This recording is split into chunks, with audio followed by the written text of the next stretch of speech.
Hi hello welcome back to ஜெடிக்கி kitchen. இன்றைக்கி இட்லி தோசை சப்பாத்திக்கு ரொம்பவே சூப்பரான தக்காளி தேங்காய் சட்னி எப்படி பண்ணலான்னு பார்க்கலாம்.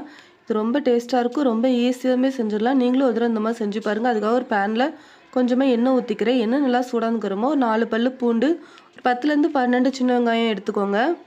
சின்ன வெங்காயம் இல்லைன்னா ஒரு மீடியம் சைஸ் பல்லாரி இந்த மாதிரி கட் பண்ணி உள்ளே ஆட் பண்ணிக்கோங்க. ஒரு 3 காஞ்ச மிளகாய், ஒரு 3 காஷ்மீரி சில்லி ஆட் பண்ணியிருக்கிறேன்.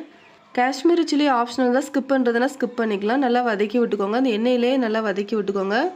ஒரு 3 தக்காளி பழத்தை இந்த மாதிரி கட் பண்ணி உள்ளே ஆட் பண்ணிக்கிறேன்.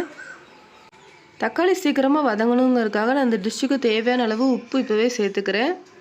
இப்போது ஒரு மூடி போட்டு கொஞ்சம் நல்லா வேக வச்சுக்கோங்க. சீக்கிரமே நம்மளுக்கு தக்காளி நல்லா குழைவாக வந்துடும் மூடி போட்டு வேக வைக்கிறனால. நல்லா இந்த மாதிரி மிக்ஸ் பண்ணி விட்டுக்கோங்க. நான் ஒரு 1/4 மூடி தேங்காய் போல் இந்த மாதிரி துருவி வச்சுருக்கேன், அதையும் உள்ளே சேர்த்துக்கோங்க. நல்லா இந்த மாதிரி மிக்ஸ் பண்ணி விட்டுக்கோங்க. ஒரு 2 நிமிஷம் இந்த மாதிரி நல்லா மிக்ஸ் பண்ணி விட்டுக்கோங்க. நல்லா மிக்ஸ் பண்ணிவிட்டு ஸ்டவ் ஆஃப் பண்ணிக்கலாம். நம்ம ஆறுனதுக்கு அப்புறமா அது ஒரு மிக்ஸி ஜாருக்கு மாற்றி இந்த மாதிரி நல்லா ஃபைனாக அரைச்சி எடுத்துக்கோங்க. நான் அரைச்சதை நான் ஒரு பவுலுக்கு மாற்றிக்கிறேன். நான் அது கூடவே மிக்ஸி ஜார் அலசி கொஞ்சமாக தண்ணி சேர்த்துக்கிறேன். இந்த மாதிரி நல்லா மிக்ஸ் பண்ணி எடுத்துக்கிறேன். இந்த சட்னி ரொம்பவே டேஸ்ட் நல்லாயிருக்கும். நான் இது கூடவே கொஞ்சமாக கடுகு கருவேப்பிலை போட்டு தாளித்து அதையும் உள்ளே சேர்த்துக்கிறேன். நல்லா மிக்ஸ் பண்ணி விட்டுக்கோங்க. இந்த தோசை இட்லி தோசை சப்பாத்தி கூட ரொம்ப டேஸ்ட்டாக இருக்கும். ரொம்பவே சூப்பராக இந்த ரெசிபியை நீங்களும் ஒரு தடவை ட்ரை பண்ணி பாருங்கள். அந்த ரெசிபி உங்களுக்கு பிடிச்சிருந்தா லைக் பண்ணுங்கள். நீங்களும் ட்ரை பண்ணி பார்த்துட்டு உங்களோட ஃபீட்பேக்கை மறக்காமல் எனக்கு ஷேர் பண்ணுங்கள். சப்ஸ்கிரைப் பண்ணிக்கோங்க. தேங்க்யூ.